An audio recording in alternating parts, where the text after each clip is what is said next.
We don't have any more time to screw around. We don't have any more time to just indulge in our neuroses. Like, you can step up and find out what that means for you, you know? Live your calling.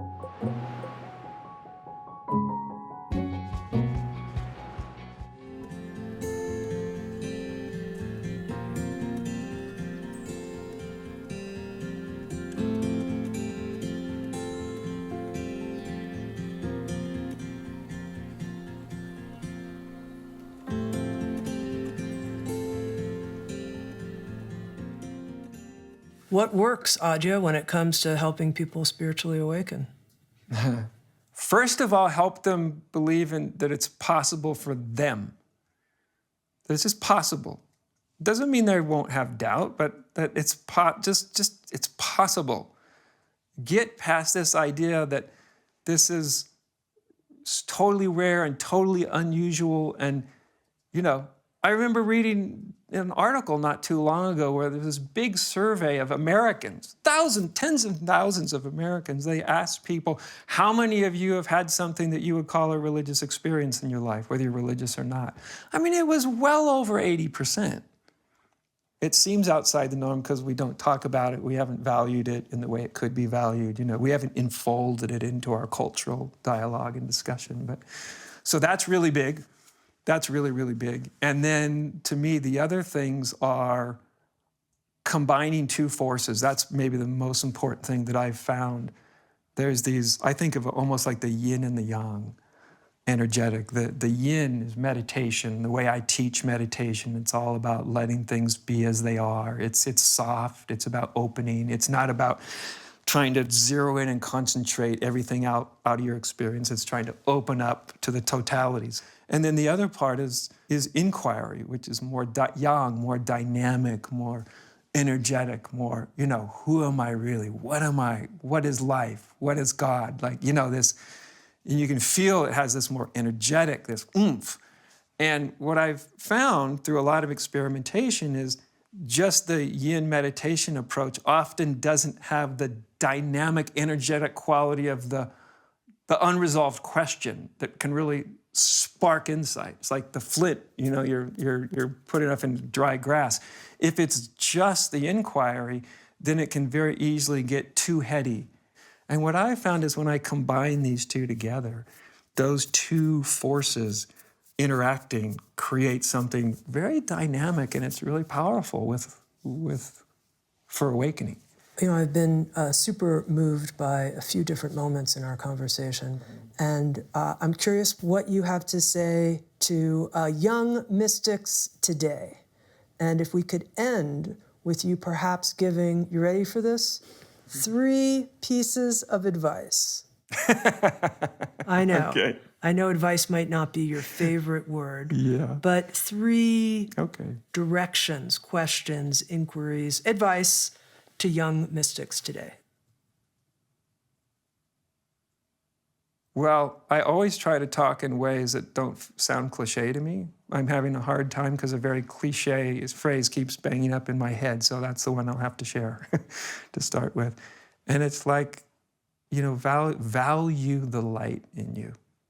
Whatever that means for you, right? Don't worry about my definition of it or anybody's definition. Just sit with it. See what that means for you. What's the light in you? What's the thing that's uplifting, that's unburdened? Be true to that. And that's not going to be an easy journey, but it's going to be an easier journey than not being true to it. And it's going to be way more satisfying. So be true to that.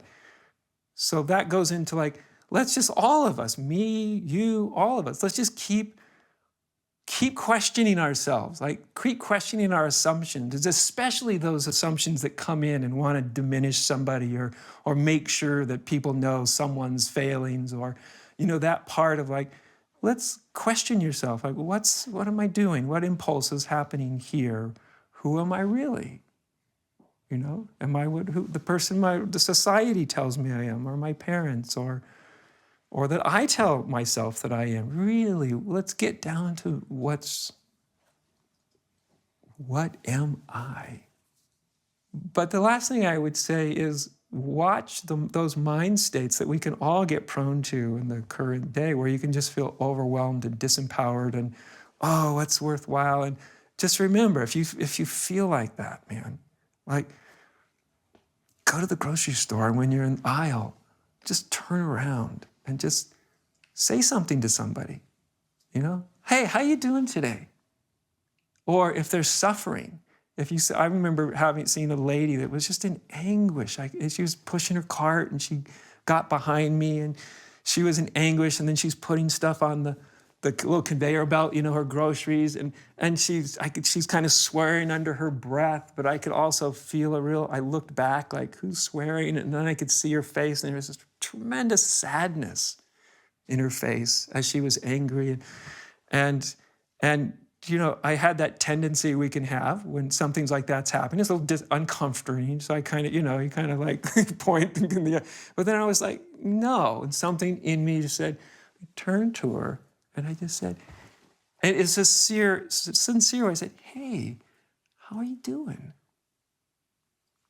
And she paused, and I could see that part that just wanted to dismiss me, But then but I was really sincere, How are you doing? And she said, not that good. And I said, you want to tell me about it? Like right in the aisle. And she's like, well, yeah, my husband and we're not getting along. And, there's family issues and a work issue and, all these issues. And so we just have this little 3-minute discussion, short, but as much. And when it was all done, she just looked at me and she just goes, thanks for asking and thanks for listening.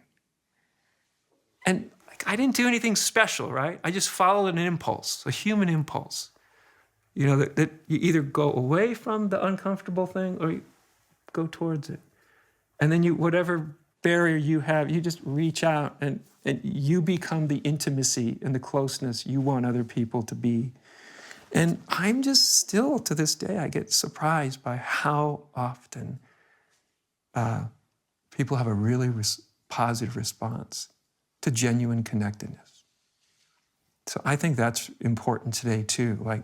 That's one way of responding to so many of the difficulties. If you want to play the game big, in big movements and big causes, and okay, do that. But also, it's the small stuff. And taking care of the small things is going to benefit others, but it's really going to help you feel better and not overwhelmed. And keep it from here down. Keep this thing bright and clear and smart, but keep in your heart, man. Really be connected. We don't have any more time to screw around. We don't have any more time to just indulge in our neuroses. You can step up and find out what that means for you. Live your calling. Whatever that's worth. You always give everything, Adya. Thank you. You're welcome. Discover on-demand videos and docuseries, explore a full schedule of daily live classes, and become part of an incredible community. At Sounds True One, we invite you inward to find your way your way.